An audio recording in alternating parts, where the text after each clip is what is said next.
Benjico is an accomplished business leader with extensive experience across various sectors. He's currently president of JCI Bataan and is also an entrepreneur with companies involved in real estate, construction, property development, and management consultancy. Benji also works with the Bataan PPP and Investment Center as a consultant under the Local Economic Development and Investment Promotions Division, which received the Galing Pook Award in 2023. Holding a master's in business administration and MSc in international marketing from Holt International Business School in Boston and a BS in psychology from De La Salle University, Manila, Benji combines a strong foundation in business acumen with a deep understanding of human behavior. Para sa akin, ang short intro kay Benji is he was involved in over ₱1 billion in PPP deals sa Bataan. So yun yung short summary of his PPP experience. And then we'd like to welcome si retired General Noel Baraceros, one of the mentors from Galingpok. So now let's give the floor to Benji. Benji ko, palakpakan natin. Good afternoon, everyone. Thank you very much for this opportunity to give this short and brief presentation, I guess. Special thank you to the PPP Lab and Sir Elmer Soriano for this opportunity. And I hope during this short session, uh, marami po tayong matutunan. No? With permission, may I share my screen na lang? Sure, go ahead. Okay.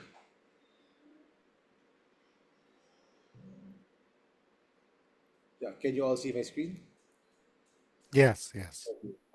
So for today, our topic is accelerating local development through PPPs. No? So as mentioned by Sir Elmer, I work directly with the Bataan PPP and Investment Center as a consultant for their LEDIPO division of the PPP and Investment Center of Bataan.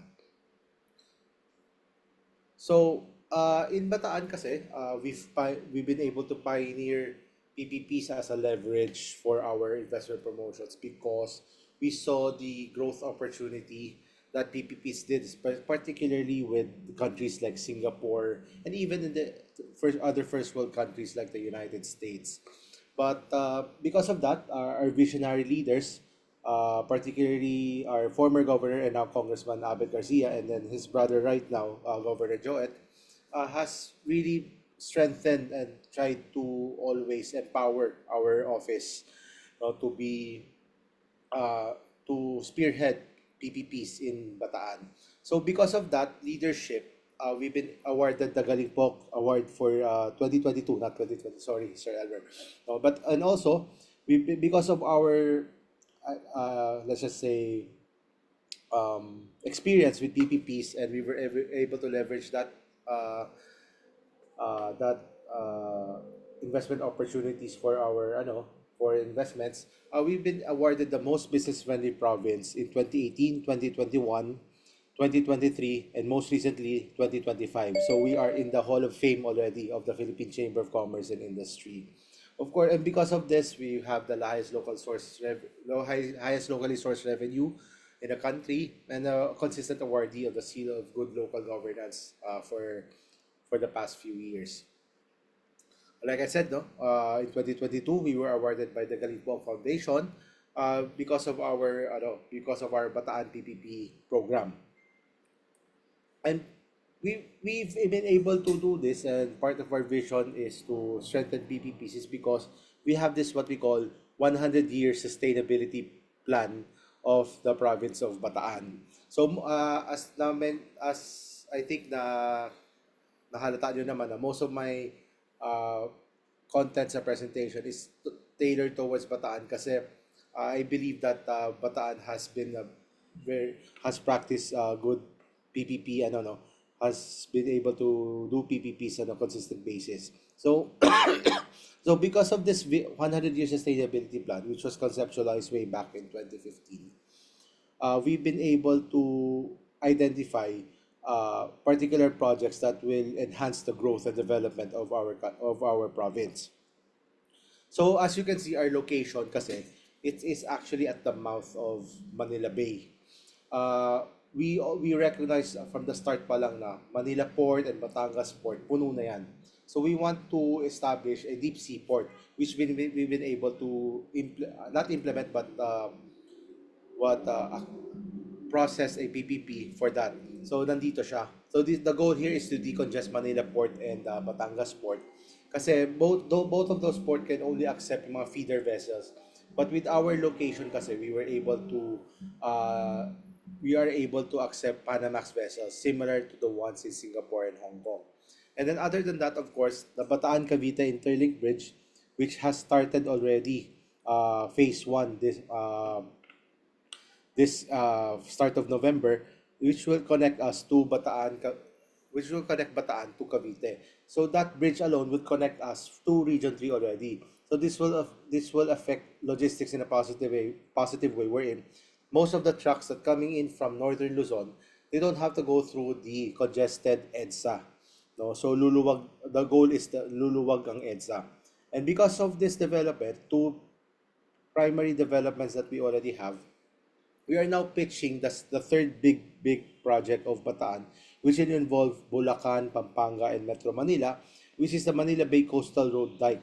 So it's a proposed reclamation flood control project slash road network that will connect the city of Balanga right here all the way to Pateros here in Metro Manila. So all in all of these roads will have a circumferential road network wherein it's easy to navigate to and from the province. So that will accelerate growth and development in our province. So we do this because in this region alone, region 3, NCR, and region 4A, it's already almost 40% of the total population of the country and 60% of the total GDP of the country.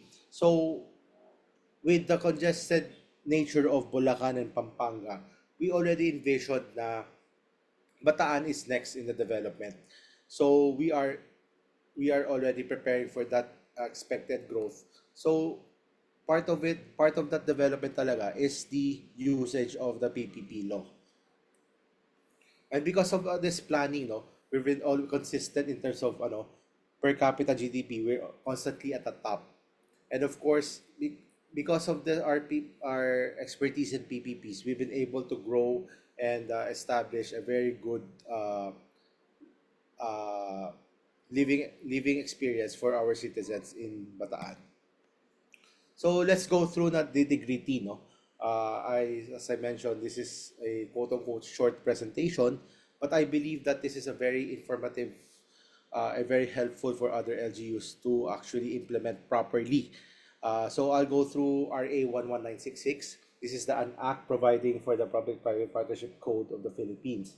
So the PPP law is actually a law encompassing the whole country. Before kasi, in Bataan, we have our own local PPP code, but because of this law, this covers the whole country na we're in, uniform na ang PPP processing for the country. So in our experience in Bataan, we've been able to be trained by, we call them the father of PPPs in the Philippines, si Attorney Alberto Agra. And of course, we've always been attending trainings by the PPP Center. And through our networks na rin,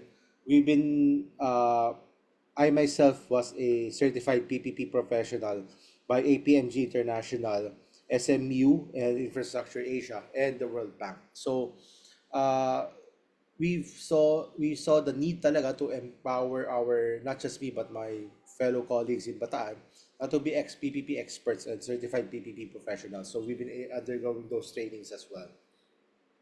So PPPs is basically the 7 Ps according to Attorney Agra. No? So number one, we're gonna take a look at policies. We'll take a deep dive on the PPP law. Number two is the parties. Sino ang people involved? Sino ang stakeholders natin when we're gonna go create a PPP office or a PPP unit in our LGU? Third is the project. So how we project management and how we oversee and implement PPP projects. Four is partnership schemes. So we'll take a look at different modalities in PPPs. So what differentiates from the national government to the local government. And of course, permissions, procedures, and PAC. So number one, let's take a look at policy. So the PPP code and IRR was so the PPP code was signed into law in December 5, 2023, and then it became effective in 2023. So and then by March 2024, the IRR was published, and then by April 6, it was already taken into effect. So with the new PPP policies, so the BOT law and IRR repealed, it was repealed or modified accordingly. And then the NEDA JV guidelines was also repealed.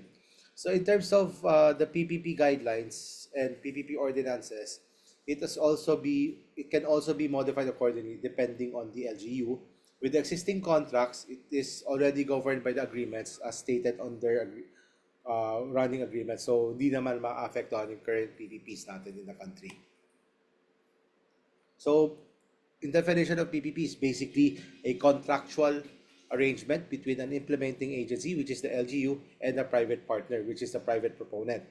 Uh, the, the goal here is for the private proponent to finance, design, construct, operate, and maintain, or any combination or variation thereof. So it can be an infrastructure, a development project, and services which are typically provided by the public sector. Each party will share in the associated risk. So keyword done is share. So where the investment recovery is of the PPP is linked to the performance. So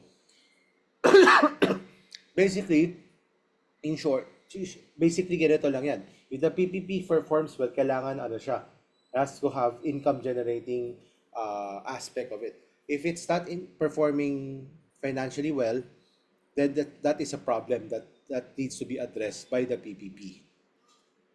So let's go to the second party, no? So there's three levels of arrangements in PPP. So private to private, because in most cases actually, private proponents submit proposals as a consortium or a partnership. So there can be a private partnership already between multiple private sector proponents. So public to public. So in this case kasi, the local government units will have to partner with different LGU or national government agencies to implement these projects. Case in point, if you're gonna do an infrastructure project, kailangan ng ECC yan, Environmental Impact Study, that will be approved by the DENR EMB. So may konting collaboration yan between the national government agency and the local government unit, and of course public-private, so which is the primary agreement between the local government unit and the private proponent. So in terms of public partners in the national government, of course, state universities, government GOCCs, GICP, water districts, the government financial institutions like our land bank and DBP, and economic zones. But in this case, kasi we are local, so LGUs and local university and colleges differentiation. Yan. So there's a different kind of PPP for each, I don't know, for the national government units and the local government units. So in terms of go-grantorship, it's inter-LGU. Yeah, pag inter-LGU siya, if you're gonna involve multiple LGUs, it has to go through the national government or NEDA. And then, of course, LGU is concerned subject to approval for the process of the local PPP project. So meaning, may approval pa din dyan ang local chief executives, even if it's inter-LGU. If it's a national implementing agency, it's a joint committee or NEDA ICC, or in the case of LGU, sa sanggunian or local government board. Upon effectivity of this code, no other JV guidelines, PPP guidelines, codes, or ordinances whatsoever may be enacted, issued, and or used by the government entity to enter into PPPs, except those that are enacted, issues, or used in accordance with this code and its IRR. Meaning, if your LGU already has a local PPP code, null and void na siya. Basically, we use the new PPP law. In the case of Bataan kasi, we've been practicing and implementing our local PPP code since 2015. And because of this PPP law, we have no choice but to apply the new PPP law for our PPP projects. So in the LGU Legislative Authority, Under the principle of subordinate legislation and hierarchy of policies, AA guidelines, LGU ordinances must not be inconsistent with statutes such as the PPP Code. So may differentiate pa rin in LGU Code and the PPP Code. This is an implied restriction in local legislation and rulemaking. So the PPP arrangements should not cover the ones by the PPP Code. So just to simplify things. So in terms of public governance, no. So the governing board for national government agencies basically is the DepDev, DOF Secretary, PPP Center, the Department of Budget, the OJTTI, the ILG, the ANR, SHED, Executive Secretary, the PPP Center Executive Director, and the private sector representative from infrastructure sector. So this is for national government agencies, diba? So their guidelines basically is that the overall policy making for BPP related matters, responsible for setting the strategic direction of the PPP projects, and responsible for creating an enabling policy and institutional environments for PPP. So in this case, this is for national government agencies, and of course for national government agencies is the Economic and Development Council and GOCC GI Board. For local, let's focus lang on the center, no? Ang pinaka ano sa atin dyan is for LGUs is the Sanggunian. The local board ang ano natin, ang approving body natin. And then they will recommend the local chief executive to sign the agreement with the private sector. So let's also define the role of the PPP center, no? In the next few slides, I'll discuss the PPP process and how important the PPP center is. So the PPP centers basically is an office that has multiple functions. Number one, its role is to identify, prioritize, develop, and maintaining a pipeline of PPP projects in the country. So they are the monitoring office of PPPs in the country. So they also provide advisory services and technical assistance to implementing agencies. So in this case, they have what they call the PDMF, which is they can actually fund your feasibility studies for PPPs. So you can take a look at their PDMF policy. Of course, they also facilitate the appraisal and approval of PPP projects by NEDA if it's a national government agency, review contracts for national PPPs, required. Ito yung pinaka-importante no, number 5, which is the primary role of PPP Center for LGUs. They require the submission of PPP project documents. So the PPP project documentation is actually a 7-page document, 7-page checklist, rather, that actually requires a full-blown feasibility study. And aside from that, I'll discuss that more in detail in the next few slides. But aside from that, the regular monitoring and status reports of implementation of all PPP projects, whether national government or LGU. They also manage and administer the PDMF, like I mentioned, and manage and administer the PPP Risk Management Fund. They serve also as secretariat for IIR committees, and they coordinate with NEDA in formulation of guidelines, forms, and templates that shall be used by implementing agencies and approving bodies in reviewing approving PPP projects. So, in short, the PPP Center, as far as the LGU PPPs are concerned, they are actually, number one, reviewing the documentary requirements of the private proponent and also monitoring the progress of the PPP implementation. Let's just say they can be called as their auditing firm if you take it from a to a corporate setting, no? Okay, so this is very important though when in LGUs, they have what we call the bids and award, the PPP bids and awards committee composition. In this case kasi, it's totally separate from the BAC, the LGU BAC. No? So this is a totally separate PBAC. So one chairperson is either the administrator, the provincial administrator, the city or municipal administrator, or a third ranking permanent official of LGU. In the case of Bataan, we have the Bataan PPP and Investment Center Department Head. Sorry, the chairperson actually here is in Bataan is actually our local chief executive. si Governor Joet, but ginawa niya, inassign lang niya ang provincial administrator namin as chairperson.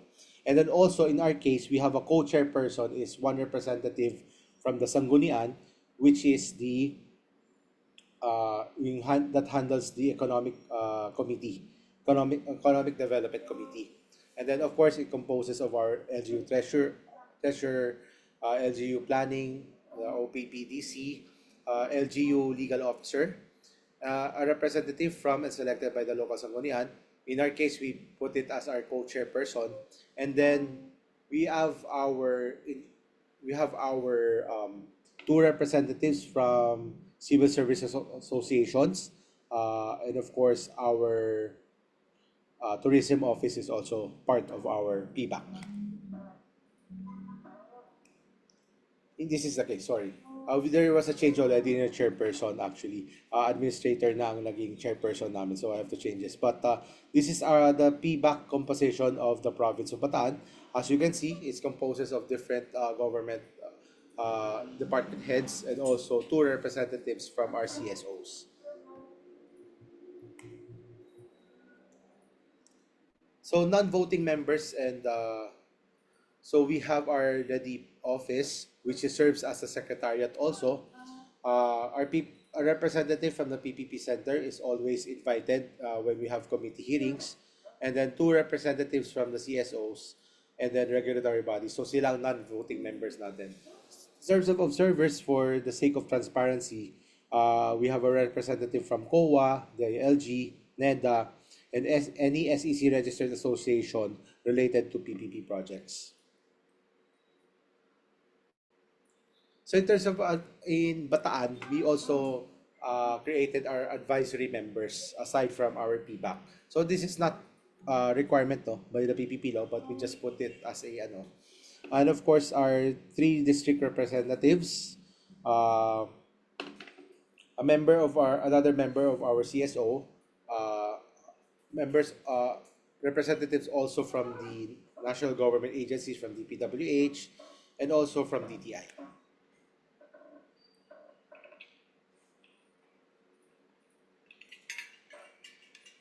So the function of the PBAC, no?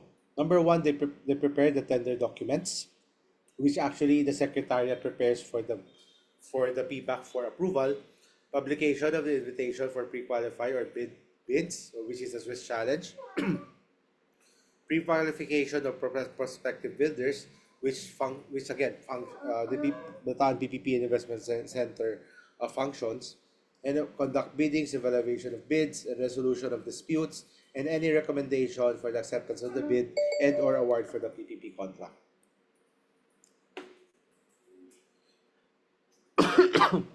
So in terms of PPP units, this is how you create your office, no? Of course, one senior official. In our case, we have our department head, three technical staff. In our case, we created three divisions. One is project development and investment promotions. Number two is the planning and policy making, and then contract management, which serves as the contract auditing unit, or in our case, division that manages PPPs. And of course, we have our financial advisor and financial consultants, our CFA, and of course, our legal consultants also. So we have three legal consultants in Bataan. So an implementing agency or LGU may create PPP units. In some LGUs, it was under their planning office, some in their tourism office. It really depends, though. And but what's important is that there has to be an existing organizational structure when you create your PPP unit. So it can be an existing unit that you can adjust, or new unit or office. So the PPP center will also assist you in that. So this is our organizational chart now in the Bataan PPP and Investment Center. And of course, we report directly to our local chief executive. And as you can see, we have our three divisions, which serves as our three technical staff. So we have our investment promotions and local economic development, project and policy division, and contract management unit. And of course, we are me as serving as consultant. We have our legal consultants, and our third-party financial consultants, or it's not indicated here, and of course our admin to serve our office. Any questions so far before I proceed? You can chat in the chat. You can type in the chat box, or you can raise your hand po on the call. Okay, hearing none, we can proceed. No, third part is projects. No, so what do you call? How do we indicate? How do we identify PPP projects? Number one is infrastructure or development projects that are typically served by the public sector, meaning we are looking for private proponents to fill in the gaps that the public sector cannot deliver for maybe a number of reasons. Maybe it can be financial, it can be lack of capacity. It has to be consistent and responsive to the national, local, and sectoral development and investment plans.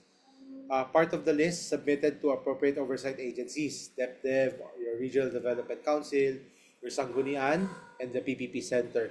So it can be included in the consolidated list of investment programs or CLIPs, and all PPP projects which will interconnect or interface with local and national facility shall be required to submit a MOA containing an interconnection and or interface plan. So in this case, kailangan if may different LGUs are concerned, there has to be an agreement muna to pursue this PPP project.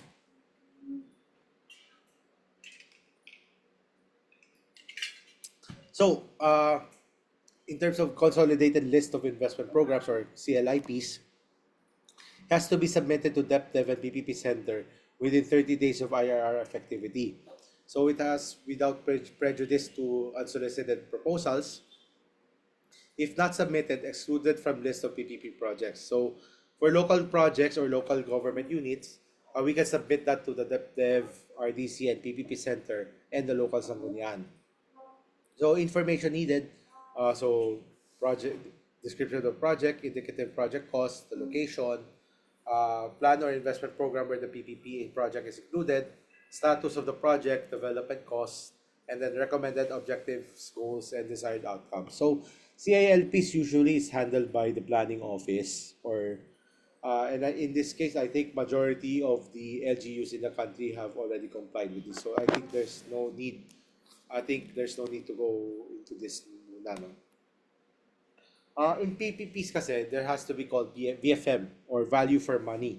So, in short, any PPP has to be financially viable. Meaning, it's not just only good for the project, it will serve the community, but also, number one, is that the money that's going to be spent by particularly by the private sector has to have a return on investment also. So it has to have sufficient yield. It has to actually be uh, efficiently cost, magkaroon ng efficient costing, cost and benefit analysis, and of course, assessment of risk and the life cycle cost as appropriate. So, pinaka-importante talaga dito in PPPs is that it serves the community but also has to have return on investment for the private proponent. So in terms of partnership schemes, there's a lot though under the PPP law. The BOTs, joint ventures, real property swap, management contract, corporation, subsidiary with private equity, uh, real property swap, management contract, lease to own. But in LGUs kasi, we use usually joint ventures. Yeah, I'll skip this now. Sorry. Yeah. So, PPP, usually in LGUs, we pursue joint ventures and even lease agreements. The difference there is that lease agreements kasi does not have to go through a PPP process. You just have to go through local ordinance. Uh, it should only be passed by the local sanggunian. So, exclusions, no? Procurement of infrastructure projects. Yung mga ODA-funded infrastructure project is, of course, excluded. Management contracts which do not possess PPP elements, meaning if it's, for example, janitorial services sa LGU, that does not included in the PPP modality. Service contracts, same thing. Divestment and dispositions, corporation or transfer government assets into public corporations. That's a different, that's a GOCC. Incorporation of subsidiaries with private sector equity, onerous donations, gratuitous donations, and JV agreements involving purely commercial agreements that neither provide nor include public infrastructure development services. Now, just to note, no, yung purely commercial arrangements, that's another subject that we can explore in the future kasi uh, in Bataan, we are already exploring this modality wherein it actually differentiates from PPPs. So we can talk about that in another session. Terms of permissions, basically, sino nag-approve ng project natin. In LGUs kasi, it's approved by the Sanggunian. Confirmation, endorsement by the LDC prior to approval, the LGU legal officer, and of course, endorsement by national government through RDC. So local PPP projects affecting national or sectoral development plans and national projects, dadaan sa RDC. But for local government kasi, sanggunian approval is only thing required. No? In terms of approval of PPPs, this is the checklist of documents that I was talking about. So a complete feasibility study, feasible economic and financial models, proposed parameters, terms and conditions, which is the terms of reference, value for money analysis, which we can call also a cost benefit analysis, valuation report, documentation of the stakeholders consultations included, the participating sector communities consulted, so yung mga public consultations, yung mga results nun, and of course, any third-party surveys that or evaluation or investigations that I've conducted in the studying of the project. So any other documents, information, materials required by the ICC in its approval has to be included also. In the complete feasibility study, it's a very hard list of requirement. So I won't mention everything, but this is all included, no? Which I can provide you a list. In terms of our terms and condition, it's very important. Una is project scope, what is covered in the project, the contractual arrangement, which is if it's a joint venture for LGUs, yung sharing ng profit sharing ng PPP. Apologies lang. Medyo may sore throat lang. And of course, contract duration, rights and obligations of both parties, performance standards and key performance indicators or KPIs. In this case kasi, we have timelines that we have to follow. Ano ang kailangan ma-accomplish ng both parties. Of course, we have safeguards for government and public, so we are force majeure in any case na if we need to exit the PPPs, what are the contingencies for that? Investment recovery schemes, like I said, kailangan may ROI ang private sector dito. Revenue shares, government undertakings, risk allocation, contingent liabilities, bid parameters, ceiling for debt equity ratio, proposed public bidding process, if it's single or two-stage, if solicited. If unsolicited, basically, we post the terms of reference or then we go through a Swiss challenge. And of course, proposed period for comparative challenge or Swiss challenge, which encompasses 90 days to 1 year, depending on the project. So in terms of economic model, we have to have assumptions, the economic benefit and cost, conversions of financial costs, calculations of economic viability, which is the IRR, economic net present value of the project, and the benefit cost ratio. In financial models, same thing, assumptions, balance sheet, income statements, cash flow, mga financial projections natin, and of course, calculations on financial viability. And in terms of government undertakings not allowed for unsolicited proposals, viability gap funding, subsidies, government equities, contributions for JVs, monetary payment for contingent liabilities, credit enhancement. Next is procedures. So the pack, no, it has to be number one, open, fair, transparent, and competitive. So there has to be accountability. There has to be a fair competition, a transparency in process, and of course, advantage to the public. Ano ang magiging benefit to the public sector? So we've been talking about unsolicited proposals. We can also there's also another route which is a solicited proposals, which of course the local government units provide the feasibility study already, and then they provide the instruction to bidders, a draft PPP contract, bid form, and other documents by the IA.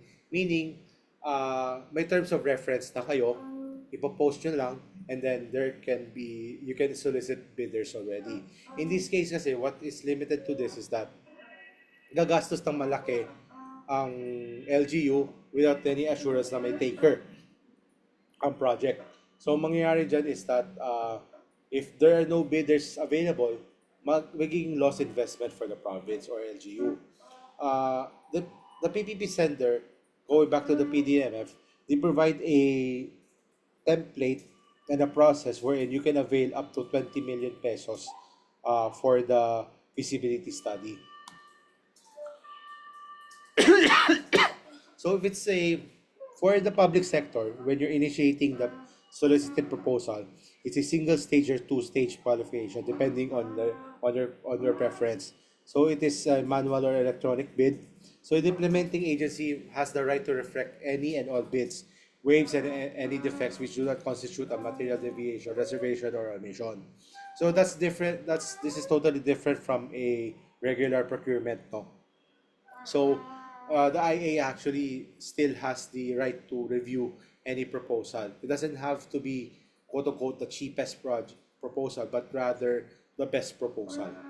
In terms of for the private sector naman, it has to satisfy all pre-qualification and eligibility requirements. So in checklist dun sa PPP center has to be complete, and then they have to be the most responsive bid, no, compliant with all the terms and conditions, and of course, it actually allows substitution in compensation for pre-qualified project PPPs prior to bid submission.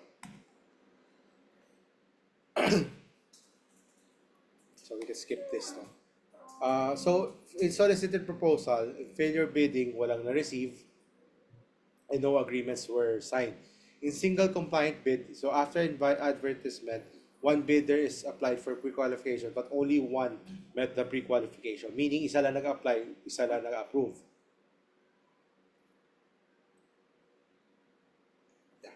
For unsolicited proposals, it's a 5-step process, which I can show here. No? This is our PPP chart that was created by the Bataan PPP and Investment Center. So actually, it composes of 7 stages. So it's quite long and quite intimidating, especially when you're presenting this to private sector proponents. But believe me, it's not that complicated to understand naman.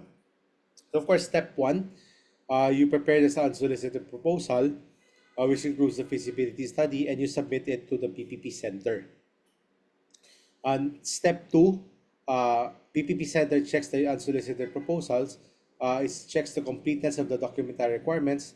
If it's complete, it is endorsed to the local government units na. And then if there is no decision, the UP is incomplete. It will inform the LGU will inform the private proponent regarding the PPP Center's decision on the unsolicited proposal. So meaning, pagka-submit ng private proponent ng proposal nila, PPP Center na bahala mag-inform sa atin sa local government unit if complete or incomplete ang documentary requirements na. And then after that, it is endorsed already. If it's complete, it is already endorsed to the local government unit, which we go to step 3. So it's a detailed evaluation of the unsolicited proposal. So in this case, the LGU undertakes detailed evaluation. We are limited to 90 calendar days. It can be shorter, no? In our experience, we've actually done this very efficiently already. So after this, the PPP-PBAC recommends the decision whether they accept or reject. And then after that, the local government units informs the private proponent in writing regarding the decision of the PPP-PBAC. And then once that happens, if it's accepted already, we go to stage four. We negotiate a joint venture agreement.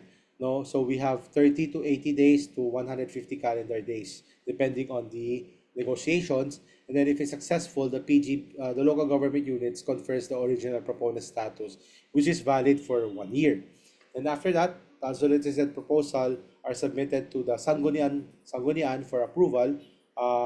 There's a deadline for 120 days. So for local PPPs, LDC endorsement is required. The local development council, in our case sa Bataan, the provincial development council. So after that, stage four, so we go to stage five, everything goes well. The implementing agency or the LGU conducts a competitive challenge or Swiss challenge. So you post the private proponent post the bid security. You publish the invitation to submit comparative proposal. If there are no challengers, the LGU awards it to the private proponent.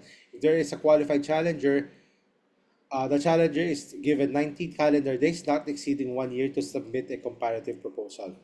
And the original proponent is given the right to match the offer. In the case na manalo ang challenger, in this case, they will have to reimburse the original proponent, since the original proponent already invested on the evaluation of the unsolicited proposal. And also, during this 90 days to 1 year period, the challenger also has to go through the completeness check of documentary requirements through the PPP Center. Excuse me. And then step six, the implementing agency issues a notice of award. Is subject to conditions for 20 calendar days. And then the private proponent is post their performance security bond. And then we do a post-award conference. And then basically is already awarded already. So we also, by step seven, the private proponent complies with the conditions, precedent to the notice to commence, and then the local government unit issues the notice to commence, and then you provide the mechanism for project monitoring and contract management. So you establish a committee or a unit or an office or a division that will handle contract management unit or management of the PPP. So this is a table comparison, how it differentiates from national government units and local government units. So you can look at the right side of the table. So in local government units, for PPP ordinance amendments, the local government unit is the approving body in all instances, meaning the local chief executive and the Sanggunian approves all projects. So also for LGUs, the unsolicited proposal is submitted to the LGU, and the LGU determines if USP is complete. In this case kasi, the PPP Center, with the new PPP law, the PPP Center will do that for us now. And then, sorry, this is the wrong table. Okay, so this is for LGU na pala. So in this case kasi, LGU is the approving body. Then the unsolicited proposal will now submit it to the PPP Center, and then they determine the unsolicited proposal already.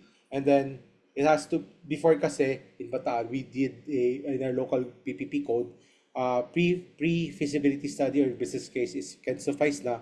In the case of the new PPP code, a complete feasibility study is already required. And then procedures for solicited and unsolicited proposals are also present already. And then timelines is already provided in the table that I showed.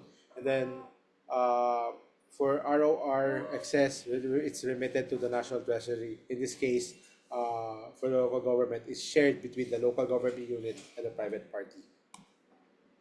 And then lastly, the PAC. A PPP contract is a law between parties and that shall perform their respective prestations, obligations, and undertakings thereunder with utmost good faith, with the in view of attaining of the objectives thereof. So it already, mga terms and conditions set in the PPP contract, dapat ma-deliver yan once the contract ends. Once a PPP contract is executed, a presumption arises that the public interest will be served by the implementation of the project. So it has to be both sides, no? On the private sector, may return on investment siya, and on the public sector, it serves the needs of the public.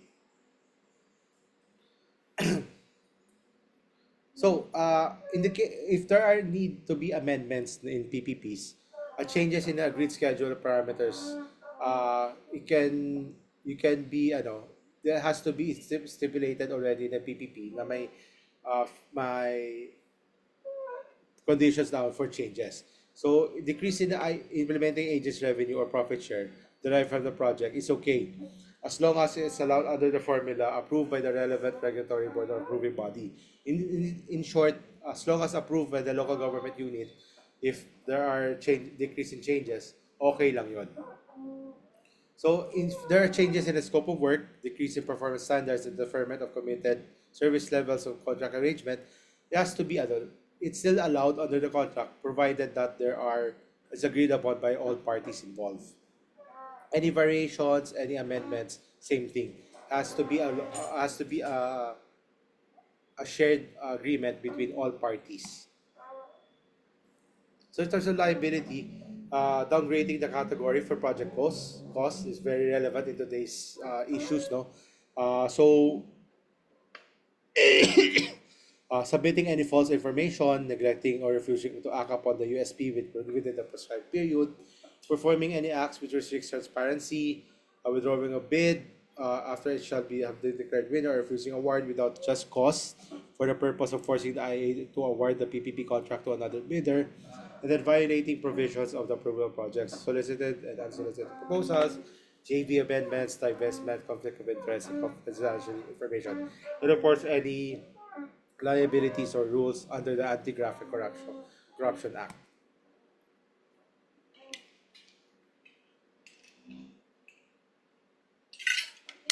Apologies for that. So, proposed amendments to the PPP ordinance. So, PPP arrangements under the PPP code can be done for as long as it's not inconsistent with the PPP code. So, PPP arrangements are not covered under the PPP arrangements not covered under the PPP code even if it's inconsistent with the PPP code. So, this is the PNOC, no? So in this case, covered a joint venture leases, O&M and BOTs. And then purely commercial arrangements, which we'll discuss in another call. So for proof of concepts in Bataan, so I think this is a way to encourage LGUs, no? Na was already been practiced for the longest time already for LGUs. So the bunker is a one-stop shop provincial capital. It's a joint venture with MTD Philippines. It's a Malaysian company. So it is a joint venture unincorporated project which we were able to implement in 2015, and then we were able to use at the start of 2020. In the case of the bunker, it's seven-story building that serves as a new office of the governor in the provincial government office. And then leasable spaces for national government agencies. It's a 25-year JVA with Alloy MTD Philippines. We inaugurated in September 12th and we occupied in January 2020. So this is how it works now, basically. For the 4th to the 7th floor, provincial government of Bataan occupies. And then from the ground floor to the 3rd floor, yung mga national government agencies nag-lease, and even the government banks and even private sector proponents is available. So nangyayari is that the province owns the property, but the private proponents currently owns the building for the 25 years. And then we lease, the province leases the office on the 4th to the 7th floor, but we share revenue on the ground to the 3rd floor on the lease arrangements. So yung lease, basically, ang nangyayari is that nagbabangga lang yung namin to where kumikita si private sector and very minimal lang ang binabayad naming lease sa private proponent on the building. So timeline, no? This is how we did it, no? The unsolicited proposal was submitted in December 2014. We went through the process and then we were able to have an agreement by May 2015.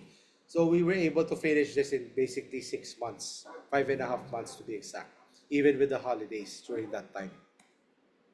Another project we have is the joint venture with Magic Leaf Marine Logistics Corp. It is a ferry system that connects us from Manila all the way to our ports in Bataan. So basically, our seaside terminal is now in actually right across Cultural Center of the Philippines sa Harbor Center, which connects us to the Port of Orion and Port of Mariveles. Cuts the travel time in half, and then we have multiple trips during the day that goes back and forth from Bataan to Manila and Manila to Bataan. Our sanitary landfill, no, with BEST, it's a sanitary landfill facility that we were able to implement in 2023. And hearing, this is a sublease agreement, no? In this case, this does not go through the PPP process. A very strict, very straightforward lease agreement, sublease agreement for our hearing center in Bataan. AgriLever, our joint venture with AgriLever, the One Bataan Agriculture Innovation and the Technology Center and Incubator Farm. We were able to actually implement Israeli technology in our agricultural projects, which in turn into the One Bataan farms na. And no contact apprehension if you're in Manila, this is quite controversial. So this is the same company. No, we were able to implement a no contact apprehension project in the province, which evolves into a single trafficking system with the suspension of the no contact apprehension, wherein our officers, our Metro Bataan Development Authority, was able to apprehend apprehend yung mga violators, and then they can pay on the spot using the system. So, pag may fine na, bibigyan ng ticket, and then using that ticket, they can pay on the spot. May terminal na ang MBDA namin. So, they don't have to go suspend or confiscate the license or whatnot. Pwede na nila bayaran on the spot. And then that actually limits any bribes or mga nangungutong kasi nga there's no reason for them to do so kasi pwede na sila magbayad on the spot using the system. And as I mentioned at the start of my presentation, we have our Bataan Transshipment Hub.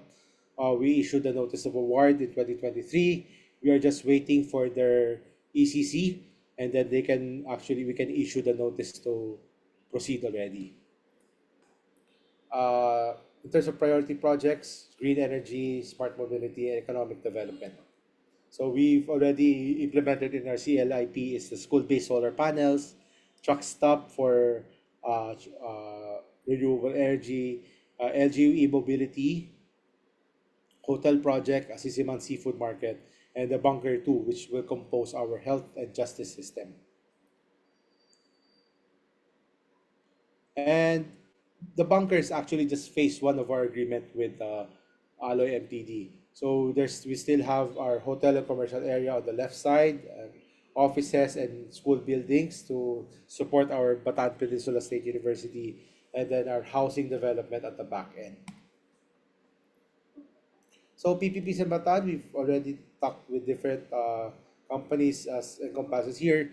We're talking to multiple infrastructure companies in the Philippines and even internationally, renewable energy, and of course, as you can see, even service providers were also in our purview. In terms of benchmarking, particularly for BARM, the Bangsamoro Planning and Development Authority already visited us, and of course our Lanao del Sur benchmarking also. So thank you very much. No, I'm open to any questions and concerns regarding this and how can I help? No, I offer my time for now for any questions or clarifications. Thank you very much, Sir Elmer. Turn the floor over to you. Thank you very much, Benji, for that interesting presentation. Sige, so ako na lang muna magsimula. We'll take questions from the participants, pero simulan ko na, no? Yung kwento mo, very sophisticated, and imagine ko na pag probinsya kaya yan. Eh, paano kung munisipyo? Kaya ba or meron bang parang municipal scale PPP office, ano yung setup? Basically, it's the same thing, Sir Elmer. Whether it's a city or municipality or LGU. In our case kasi in Bataan, our municipality of Limay has been trying to implement a local PPP unit under their planning municipal planning office. So it doesn't have to be as uh, sophisticated as the Bataan level. You only need 3 or 4 people under you. So one technical staff, and then one actually, and that technical staff can report to their planning office or whichever department that you can check though. Most cases, it's either in the planning office or the tourism office nila nilalagay. Or in some cases, minsan sa uh, I'm sorry, what office pa yung nagko-collect ng taxes sa munisipyo. Yun ang nilalagay nila. Usually, yung nag-handle na ito is the LEDIPO that they assign. So ano, pwedeng minimum of 3 people and then kahit na part-time sila.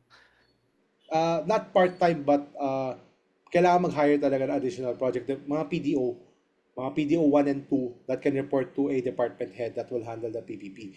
Usually, yung LEDIPO ng munisipyo is the parang head ng unit, Mhm. the PPP unit, and then may one or two people under him, mga PDO 1 and PDO 2 that can handle the project development aspect of the PPP. Okay, thank you, thank you. Sige, any questions? Mini-welcome pala natin si Councilor Noel Bonao Obra from Tabaco City. Nag-join siya along the way. Good afternoon po, Consi. Apologies po, nagka-cut yung presentation kanina. Medyo sore throat eh. Okay lang. So kung kunwari merong Councilor Noel, concepts. hello, Ayan, Sir Ben, go ahead. Sir Elmer. Yes, please go ahead.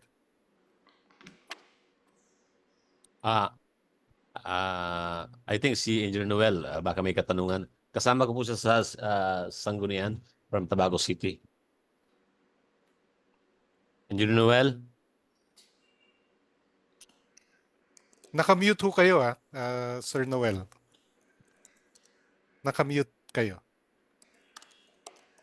Anyway, may katanungan lang po ako. Sir Benz? Yes, sir. So Go kanina ahead. may binanggit sa akin kasi Sir Elmer about 15 payloads for the PPP, or can we lessen the number? Okay, kachat ko May kasi sinabi si ka rin po about 5? Sir no? Na yun nga parang ang nag-chat kami kanina, ang isang note ko is magkaroon ng parang PPP fellows, no, na mga staff sa munisipyo or sa city na aralin nila ito, maring may online, 'di ba? Tapos meron talaga silang tinatrabaho as a project para umandar 'yon and then i-guide natin sila. For a city, ano ba, medium-sized city ba ang Tabaco City? Mga ilan, ang kailangan magtrabaho dito, no? Actually, the same thing, no? I'll tell you a story on how Bataan started, no? Bataan PPP Investment Center started. It started as a unit under the legal office, actually. Ang nangyari kasi, actually, dalawa lang ang staff, and then that reports to the legal officer, provincial legal officer, that manages, nagkaroon lang kasi ng proof of concept. Gumawa lang ng isang project, and then eventually your PPP unit will grow into a department na yan. Kasi the need for more people to manage the office. So, regardless naman, as a start, I would suggest you add 2 people on the staff level, technical staff level, that can handle project development. That will report to a department head that will handle the PPPs. Ano yung Yes, yung pinakamaliit na Yes. possible Okay po, PPP okay. project Opo. na mapagpraktisan ng isang munisipyo?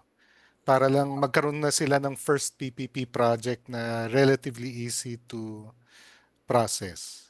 So the easiest way to manage is a smaller scale commercial area. So for example, may lupa kayo diyan sa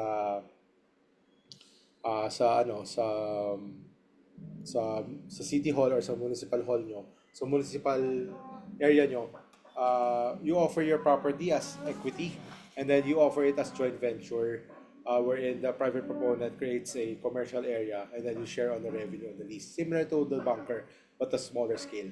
That's the easiest way kasi very easy to manage. In other cases kasi, you can a bit complicated, but yung mga modular waste to energy projects. So we've encountered a proposal in the province where it can cover one barangay hall, wherein so waste to energy, implement nyo siya, and then you collect the waste of the barangay, turn that you sell that PPP sells the energy to the barangay, and then doon kayo kikita. So Himihila yung it can be network. as easy as an infrastructure, very simple infrastructure project like a commercial area, commercial building, or it can be as complicated as that. And in that case, that will not cost much, no, in terms of project cost for the proponent. It's quite easy to implement.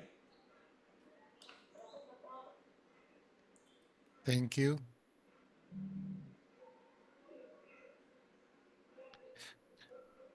Kailangan ba aligned with the comprehensive development plan yung project or pwedeng... Sir Elmer, may Yes, go ahead. yung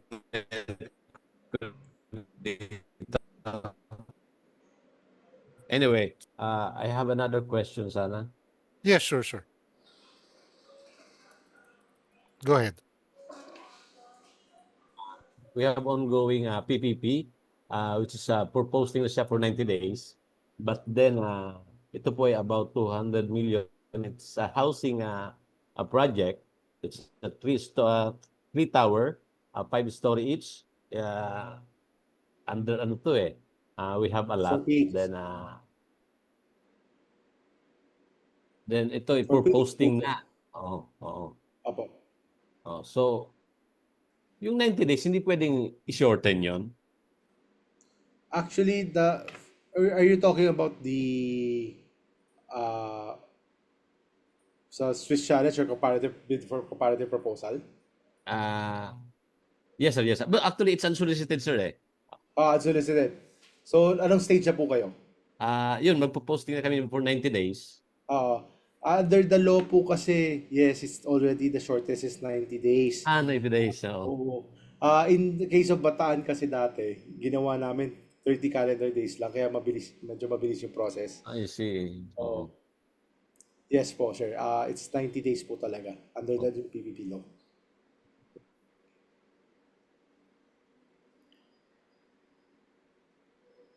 Yes, nag-raise ng hand si Sir Noel Bonaobra. Sir Noel, mag-unmute kayo, sir, para marinig namin kayo. Okay. Clear na ba? Okay na ba? Yes, narinig namin kayo. Ang tanong ko lang po, sir, is di ba nagkaroon ng change of administration dahil ng last election? Yung unsolicited proposal namin dito sa Tabaco was an unfinished business with the previous Sangguniang. And the new mayor was not able to act on it. Yung counting ba ng 90 days, continuous ba yun or pwedeng ma-stop muna dahil sa change of administration? It should be continuous, sir, regardless of the change of administration. Continuous po talaga siya. So we've encountered that before. Under the new PPP law, ang magte-take over lang yan usually, if Sangguniang is concerned, kung sino in-assign before, usually nasa under the new PPP law kasi, in Committee of Economic Development, head ng Committee for Economic Development is the representative sa PBAC. Kung sino man, kung nagka-replacement man doon or same lang, regardless, siya pa rin yun. So sa Sangguniang pa rin talaga kasi nagre-recommend sa local chief executive. So it doesn't really matter kung sino mayor. So kung wari, tumabla siya sa, kasi ang PPP kasi, hindi rin, for example, sa election, hindi rin siya covered ng election ban eh. So, regardless kung sino yung local chief executive nyo, continuous pa rin po siya in 90 days. Hindi siya titigil. Kasi po kami newly elected councilors, hindi namin alam yung status ng unsolicited proposal na was acted upon by the previous Sangguniang Panglungsod. So, walang formal turnover, walang ano. So, we were just flat-footed, and right now we are just starting to act on it. So Ah, as a ano po kayo, ano po kayo ni Consi, no? Sa staff po ba kayo ni Consi or sa local government? Sa LGU kami, City Councilor. Parehas kami Parehas po. If you're acting as a city councilor, prerogative niyo po yun if you're gonna if you're acting on behalf of the city councilor, which is the part of the Sanggunian, it's up to your prerogative if you wanna vote yes or no to the project eh. Pero if you're talking about timeline, dapat may decision na kayo within 90 days. So if walang Yeah. turnover nangyari between the previous councilor or administration, that's a reflection on not good practice, no? To put it bluntly. So, anong nangyari? If walang you have the authority to say no and then re-evaluate the project. Kasi what's important is may decision kayo within the 90 days to accept or reject the project. Kailan ba yung start ng counting ng 90 days? Kailan ba yung mag-start? Upon receipt of the... Once na-endorse na po sa inyo, which is na-evaluate na ng PPP unit nyo or ng technical committee nyo na for approval na sa Sanggunian, pagka-submit, you have to check the date kung when nila pina-receive yung document. That will start the 90 days. If walang official receipt ng documents, then walang start yung 90 days. Okay. Noted, sir. Thank you very much. Thank you. May questions pa ba from our participants?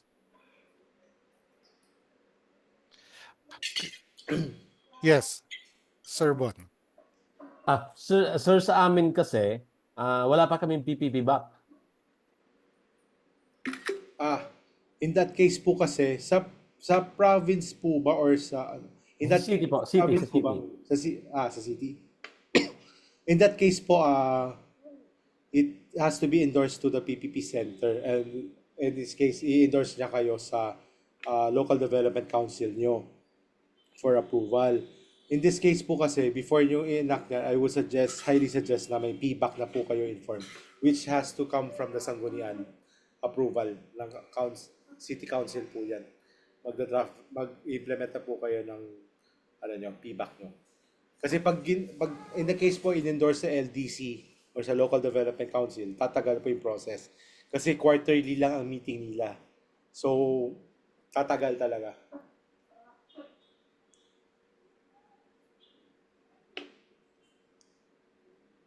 Okay.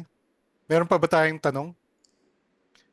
So option ba na magkaroon ng parang shared service arrangement dahil mature na yung system ng Bataan, pwede bang mag-outsource ng some of the processes for LGUs na nagsa-startup pa lang? Sabihin na, Gov, pwede bang singilin nyo na lang kami, alalayan nyo kami as we start up our operations? Yeah, so in the case of the PPP law,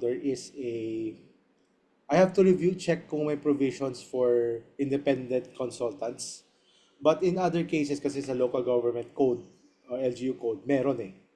So that is I think under the premise of the LGU code, it's possible to provide to procure local consultants to actually guide you during the process for PPPs. So that is possible.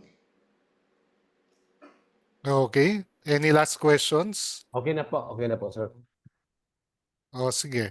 Kung wala na, then maraming salamat kay Benji ko and then maraming salamat rin sa mga participants natin ngayon. Sana may natutunan kayo and then we'll send you an email para dahil nag-register naman kayo para may contact number kayo ni Sir Benji. Should you have any questions in the future. Maraming salamat sa inyong lahat.